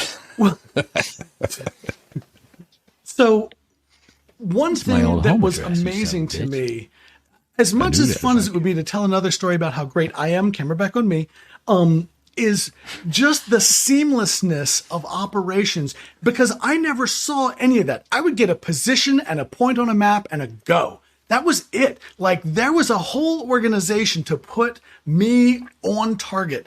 My dumbass at 50 feet over some apartment complex. How did I get there? I don't know. How did I know there was a person there? I don't know. Not my job. There's some lieutenant at some op center who picked up the phone and did all the work and figured it out. Have we seen this one before? Where is this? Are there people there? And what's the right asset? And sent me, and we went and picked people up. And we picked people up out of apartment complexes, like garden style apartments off the second floor. Here's the old guy right here. We picked that guy up off Route 10, and he tried very hard to kill us all. And He appears to be in his 70s or 80s. He's got an oxygen cannula in his nose. he's surprisingly Did he dangerous. come on and start thrashing around? Well, because he looks pretty tame in that picture. He looks distressed. He doesn't look like a water buffalo, like he's going to throw your CG off or anything. Does not look like a water buffalo. I don't think Kevin's heard the water buffalo. You know the story. water buffalo story out in Sea, Japan? No, it was in Tam Vietnam. Key, Vietnam. And, Tam Key. Don't pick up They a water escorted buffalo. a water buffalo onto an H-34, and that was fine till about 2,500 feet, and then the water buffalo decided to get up and walk around. We'll get to Rottweilers in the back of the helicopter in a second. That guy, we went to Route 10 and picked up a group of people, and Nizro was flying. He did the takeoff, and we flew away. And we dropped off the people. We went back. So what we'd do is we'd get up, get to Air Station Mobile, grab an aircraft, fly to New Orleans, do search and rescue, refuel at New Orleans, belt chase, more search and rescue, refuel at New Orleans, more search and rescue, refuel, go home. Because we have a bag limit. You're only allowed to fly so many hours. And we would drop off the helicopter, give it to another crew, and sometimes literally hand it to land, get out, high five, it's clean, through flight inspection and go. There were, I don't know how many aircraft there. Did you leave the motors turning, No. or did you shut down? We shut it Okay. down and they do a through flight inspection because we were flying the crap out of these aircraft. So the Tupper Wolf is entirely plastic, right? And everything's laminated, everything. I can't remember, 10 or 15 hours, you had to do a tap inspection. Not me, like qualified people, mechanics. Had to tap the tail rotor blades to make sure they weren't delaminating. It's just every 15 hours of flight, tap, tap, tap, tap, tap. We're doing that to make sure you tap, tap, tap, tap, tap, tap, to make sure that the laminate isn't coming apart because I don't know, I guess that's bad. I'm not a mechanic. We were doing this test. Well, it sounds Yeah, bad. it does. It sounds bad, doesn't it? I don't know. Never had it happen to me, as you can tell by my still being alive. So they were doing this test every day or twice a day because we were flying the crap out of these things. I remember getting back to Mobile. There must have been, I don't know, 50 aircraft down there, 75 Coast Guard aircraft just converged on New Orleans. I remember being on the ramp and seeing 3 helicopters. Nothing was sitting on the ground. Nothing was sitting for maintenance. Nothing was sitting for lack of crew. They were turning and burning. If it nothing sat, no piece of equipment sat. And the logistics and the organization to make that happen just broke my brain. Just amazing. I was at New Orleans getting like a sandwich or something. And I overheard two guys talking, and they were talking to like the Air National Guard guy or something, because they said they're talking about fuel bladders, and we can bring a C-130 in, and we can put 3 fuel bladders on a C-130, and each one carries this many 100 gallons or whatever. And the guy says, if you get me a runway for 45 minutes, I can bring in a tanker, and you'll have all the fuel you'll ever need. And I was like, that's and just to get that going, to get that moving. Right. Because I don't know how much fuel a jet uses, but it's a hell of a lot more than 2,200 pounds, which is max bag into 65. So, I think I taxi and use 2,200 pounds, exactly. But that's Right. So I've got a really good stat here that I think speaks volumes about what the Coast Guard accomplished in Katrina. So the Coast Guard actually has credit for saving more than 33,500 lives. And they also then helped people in peril that were considered. So these people were not in risk of dying, but were. So they were pan, not mayday, mayday, mayday. Right, exactly. Another 24,135 Wow. and medically evaluated 9,409 people for a total that's more than 60,000 people. One That's impressive. hoist at So- a time. There was a cartoon, Right. a political cartoon that went out because around, I think it was actually after Katrina, but so you had the Super Bowl when the Saints went to the Super Bowl. And, Right. but there was a picture of a Coast Guard helicopter hoisting somebody out of New Orleans, and the caption underneath said, the real New Orleans Saints. Yeah. And I've got that somewhere. I'll send it to you, Pete. Repeat. Oh, yeah. Cool. Yeah. Yeah, that We'll was get that on the one of- show. One of the things that and I hit on this, and that's what makes everything work so well for the Coast Guard is our search and rescue controllers. These are the guys in the ops end who are putting together our search patterns, our search plans. And, by the time, if we're working a complicated case, we get back and, they've already got the next plan or next search for us to do. They know when we're going to run out of gas half the time before we do.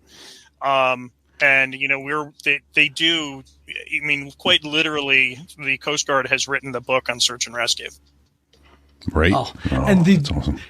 those guys, a lot of those guys in Atlantic City were retired coasties, retired station COs. So they would call the boat stations and they'd be like, you need to go look here, because they knew everything there was to know about Barnegat Inlet. And they'd been in that area for 15 years and they knew. And it was amazing to watch them work. They're such professionals. And just, that's what I mean is there's so much thought and there's so much, professionalism and experience and research and work that's gone into putting a rescue basket, next to a person. And everybody says, oh, we got to get the pilots. No. You don't understand. Like, I'm a Labrador that happened to get selected for flight school the year that they increased the pipeline and increased the obligated service. So nobody else applied. So they took everybody except like a one-eyed guy. And I think a dude who already had his first DUI and was getting out of the service. So, No, they took him. yeah. Gave Some him a lawyer waiver. got Sticks him is off. here. Oh, there you go. Thanks. Ouch. So, there's so much professionalism and skill and the amount of research and effort that's gone into this. And there's no substitute for that, because we would just be wandering around in the dark, and there's just no way to express how much that means. Now, I will say one thing, which is there's a time in regular SAR, they want you to be off the ground in sort of B30. You want you to be off the ground in 30 minutes. And that's SAR, get the search and call, rescue. get the call, check your weather, get the mission, do all the comms, get in the aircraft, pre-flight, start, fly. 30 minutes. So I get back one day from a flight, and I don't remember what was happening, but the search and rescue controller says, I have you off the ground at, I don't know what time, let's say we got the call at 0800. I have you off the ground at 32. And they said, no, we got off the ground at 29.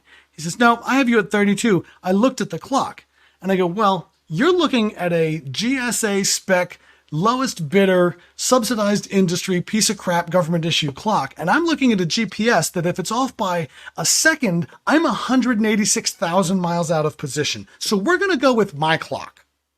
And that was the last time we put 29 on the form, and that was the last time we had to talk about that. So, Nice. So anyway, this guy, this gentleman, and I wish him well. I never met him except that one time, and I wish him well. But we land on I-10. Nizro's flying. He takes off. We drop off a bunch of people, and we go and get gas. That's important. And we Okay. land back on I-10. And we pick up this gentleman and a couple other people because I-10, this part of I-10 is above the water. So it's like an airport, right? And my plan is I'm just going to go straight up. We're just going to high hover our way right out of this. Because it's New Orleans, so we're surrounded by power lines. And so my plan is to go straight up. Well, we get up to about 30 feet, 39 feet, one rotor disc, right? And that's it. We're done. There's no more up happening with the amount of engine power we have when it's 100 degrees outside and a full tank of gas and we're full of people and there's no wind and nothing. Yeah, but at least it was humid. Yeah, exactly. So my next plan my next plan, which I failed to brief, was to accelerate into effective translational lift. Now here's the deal. Helicopters like clean air. Hovering is dirty air because you're in this air that you've been turning over and over again.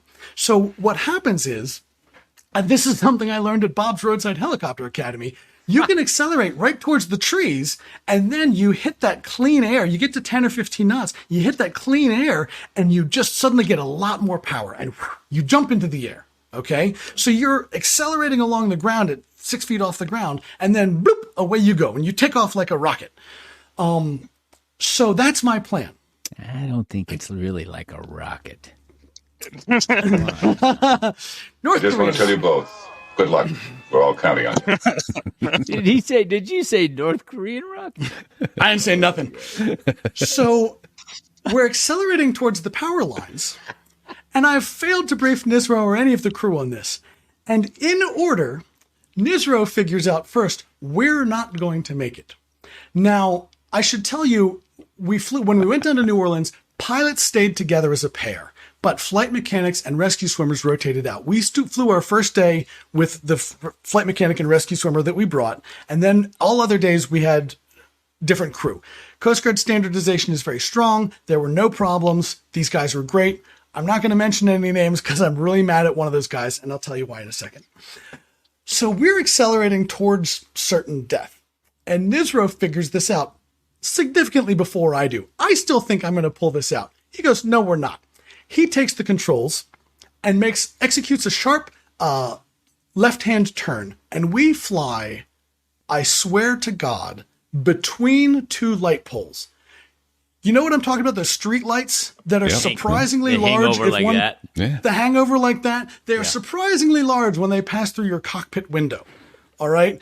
We fly past this thing. I could have changed the bulb. All right.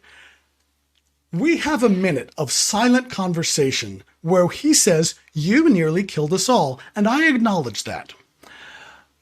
We're flying quietly.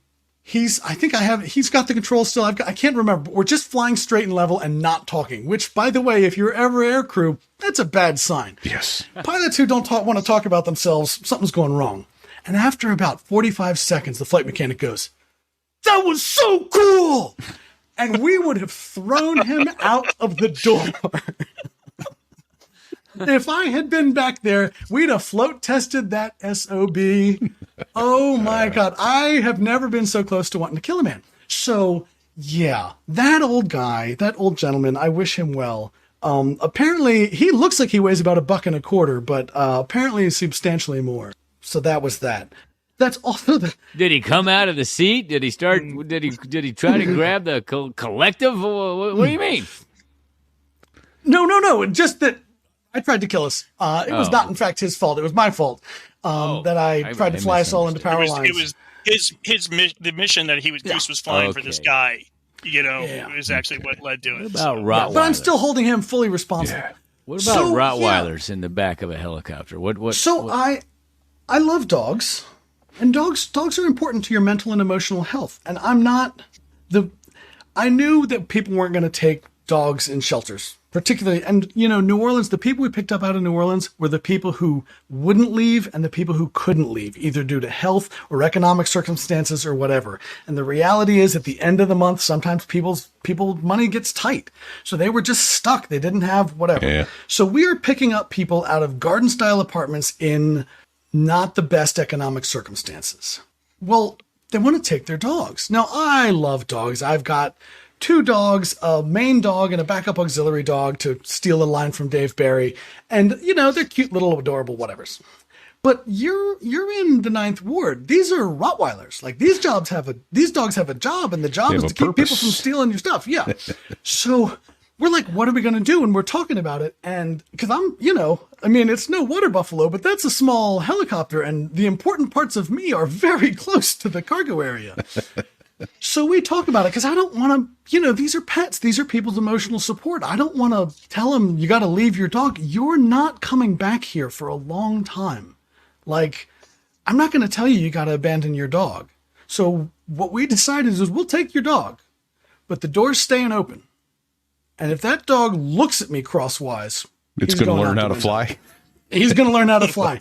And I can tell you, I'm not a veterinarian. I'm not an animal behavioral specialist, but a 90-pound Rottweiler on a painted metal floor, nothing in evolution has prepared him to go 120 knots, 500 feet over the water. He was as docile as a lamb. We picked up a couple of them, 2 or 3 dogs, and every single one of them was just like, why don't I just sit quietly here and say nothing? Yes, that's a good idea, puppy. Why don't you sit there and say nothing? Because these were smart dogs. These were smart. He's not sticking his head out that window. Oh, that's so we funny. we didn't have any problems with the dogs. We almost delivered a baby, but no dog problems. So, yeah. That's amazing. Oh my gosh, that was a minute. God, it was a long time ago. I'm not certain my wife knows the story about the power lines. I hope she doesn't listen to this. Yeah.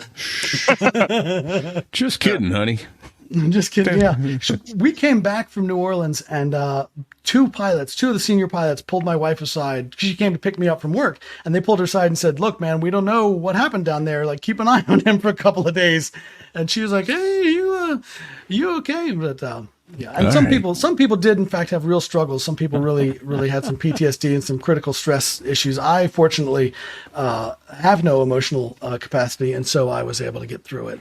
Nice. Without any trouble. Well, we're near 90 minutes in, and I'm gonna put you on the spot. And if you don't have one, then we'll move to something else. But I actually have a non-flying, but a Coast Guard lawyer question for you.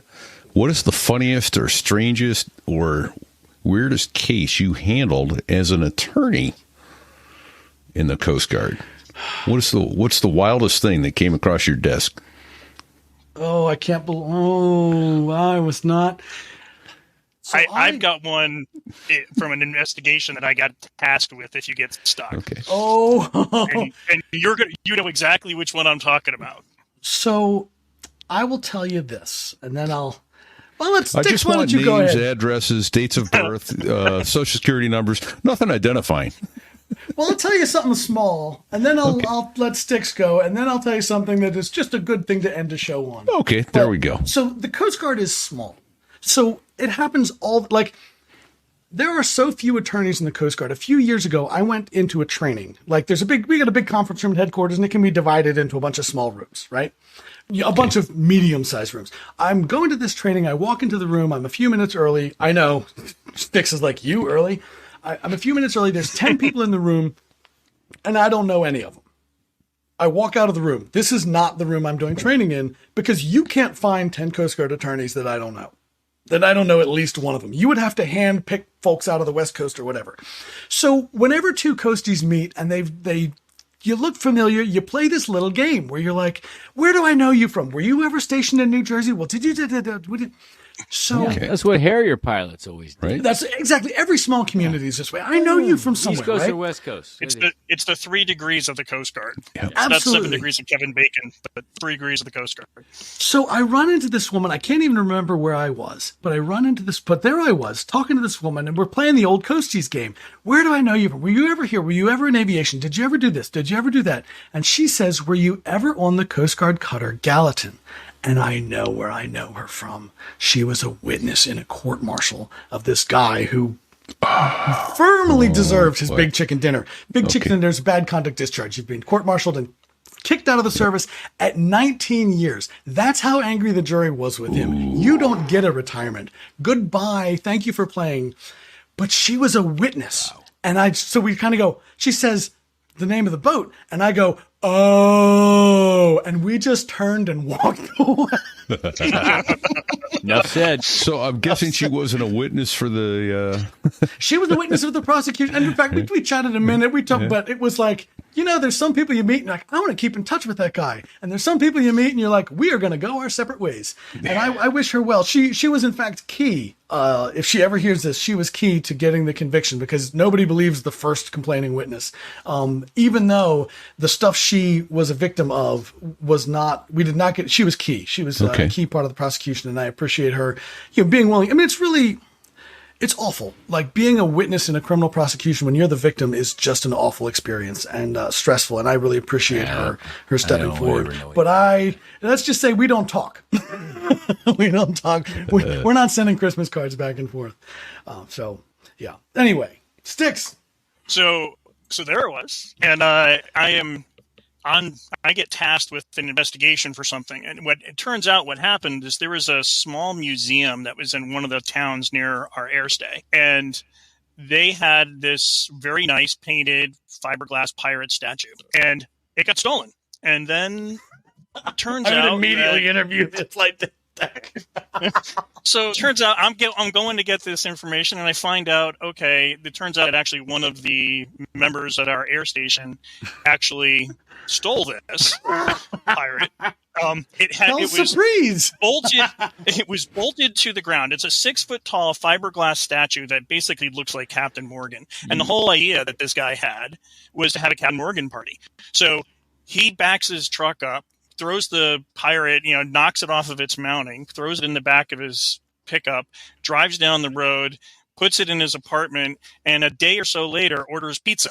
There was a big newspaper story about this fiberglass statue that got stolen, and the pizza delivery guy looked Pizza delivery boy sees the statue or sees the fiberglass, and he's like, oh, so he puts one and one together. Well, the fiberglass statue is like completely damaged, and now I have to figure out. And the museum is telling me it's a one of a kind thing. This is where are we going to get a new one of these, and how are you going to replace this? Right. So, I'm now going to. Well, I'm just going to deal with this next week. Taking a long weekend with the family. I go down to, I think we're down to North Carolina or somewhere, and walk into a restaurant, and there in front of me is a 6-foot-tall fiberglass pirate statue that is exactly the same as the one that was stolen.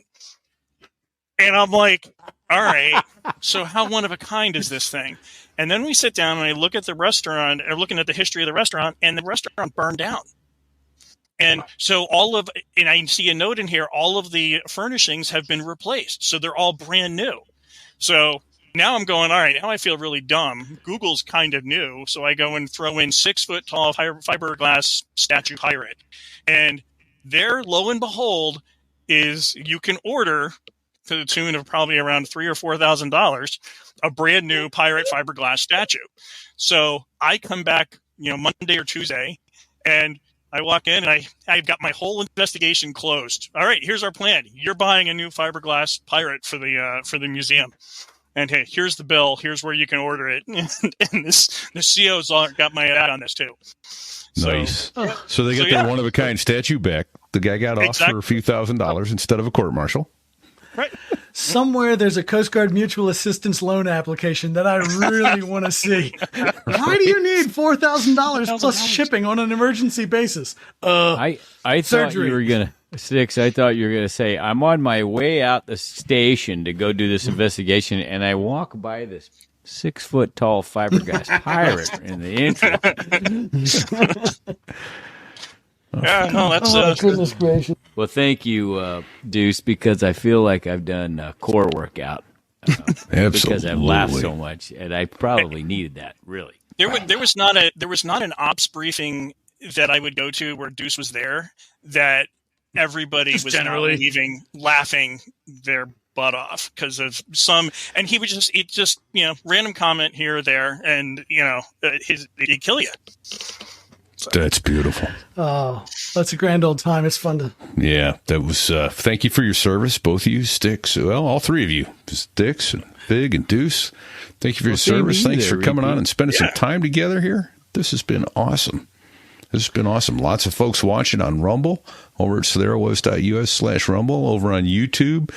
That's a long, complex one. I'm going to have to get a YouTube forward. I will do that soon. And then even on Facebook. So we appreciate all the folks that are joining us during the live recording session. And so when you hear us talking about the pictures and you're listening to the audio only, I will try to embed them at the appropriate place in your podcast catcher, like, say, for instance, on the iPhone podcasts or Overcast, something like that. You should be able to see the photos as I stick them into the show.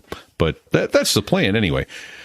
Got a couple other thank yous we got to head out there. First of all, if you are watching the live stream and you see a beautiful orange sunset and an Aviate Harrier, that photo was taken by none other than Brad Silcott at BDS, Bravo Delta Sierra, aviationphotography.com. Some amazing photos, and he's allowing us to use them on our website.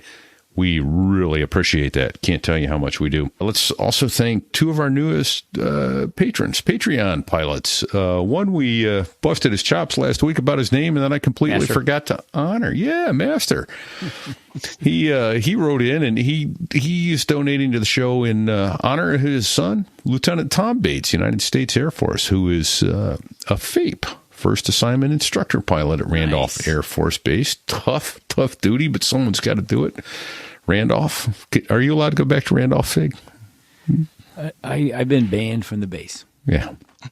Put your fake mustache on, you'll be fine. The good news is his picture's in all the post offices. That's exactly right. I can't go to Barksdale Air Force Base, and I can't go to Randolph. I hate when that happens. And additionally, he also did it in honor of his father, who recently passed. And that was Staff Sergeant. I'm looking for the name here. Here we are. Staff Sergeant Rick Bates, who was with the 47th Bombardment Wing in the United States Air Force in Europe. So thank you to him for his service. We honor that, and we're grateful for that generation. That's outstanding. Yeah, indeed. And thank you to our other pilot Patreon supporter this week is Patrick McLeod. Thank you for stepping up, Patrick. If someone comes up with a call sign for McLeod, let me know. I don't know. Mm-hmm. Heavy? I got one, but I'm not going to say it. Oh. I'm not going to say Wimp. We'll talk. We'll say it offline. I there don't want you go. I like put it in the Thank intro. you, Patrick. I'm not going to do it to you because the gut, it just, as soon as I heard it, I went, oh. I don't exercise control very often, but I am right now. Yeah, I'm shocked, I tell you, that Fig has exercised personal control here, right? Oh, my goodness. We've got a merch store up there. I've been drinking out of my beer glass all evening here. So, yeah. Nice. Some other good stuff. You get a hat, a T-shirt, the shirt I'm wearing. Yeah. What's your favorite item on the store there, Fig? The bikini. Right. I got my wife and my girlfriend. There you go. Sticks did too. Just don't let them meet. They're not ever going to meet. Wives and girlfriends, maybe. Right on. Absolutely. So we've only got two, folks. Here's what I want you to do: take a picture of whatever location that you may be listening to our show in, and send it to us, and we'll get it up on the website. Make yourself famous. Yeah.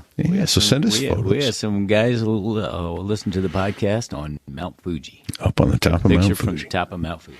That's awesome. So send us one from wherever you might be listening to the show. But more importantly, share the show. Put it up on Facebook. Put it up on Twitter, LinkedIn, wherever it is. give us a link to our show. Share it. Tell your family. Tell your friends. Yeah, share the show. We're growing. We're growing like crazy, and we appreciate all your help. But keep sharing, because that helps us keep the engines running and bringing the show back to you. And visit our sponsors. This week was HelloFresh. Love HelloFresh. Or go give them a look-see there at HelloFresh.com/50. So there I was. And take advantage of that discount. Man, I'm loving that. Action for you to do, need you to go to podcasts on Apple, iPhone, and iPad and give us a 5-star rating. Count them 5. Not 4, not 3. That's for other shows. We want 5. We only want 5 stars. And give us a nice review. We just cracked 100 reviews, I believe. All good. Not a negative one in the bunch, because I'm able to delete those. Just kidding. Just kidding. If only I could. No, can't delete the negative ones either. But no, please give us some good ratings. Then we got to get some thank yous out there. Fig, any you can think of? Yes, that right there. That. Wait a minute. Yes, that's not it's one. It's the 2, as in Deus. Dos guys, gringos that make the Air Force sound good. The Dos Gringos. Thanks for letting us use your music and thanks for your music. Yeah, thanks for your music. I laugh listening to it all the time. It's great stuff. Here. And then there's Dave Hamilton over at Backbeat Media, who gives us all our sponsors and takes good care of us. He's got the Mac Geek Gab, the Gig Gab, and the Business Brain, and a bunch of other great shows sponsored and hosted by Backbeat Media, as are we. Thanks, Dave Hamilton. Indeed. So, be well. Well, I think we're not outnumbered, but we're at least evenly matched here. So, some advice till next week. Maybe you have some there, Sticks. Oh yeah, don't let go of the collective. Don't do it. Reflate your mic. Yeah. Don't sit on the ejection There I seat. was, crossing the pond, and you could see that I wasn't exactly fond of all the shit I was wearing on that day. Now an F-16 is cramped enough, but it's even worse with all that stuff supposed to save your life. But we knew there was no way. 'Cause when you're going down the North Atlantic, man, it's over. Hey, what'd he say? He said it's over. It's over. Okay, that's a lawsuit. Counselor, we may need you.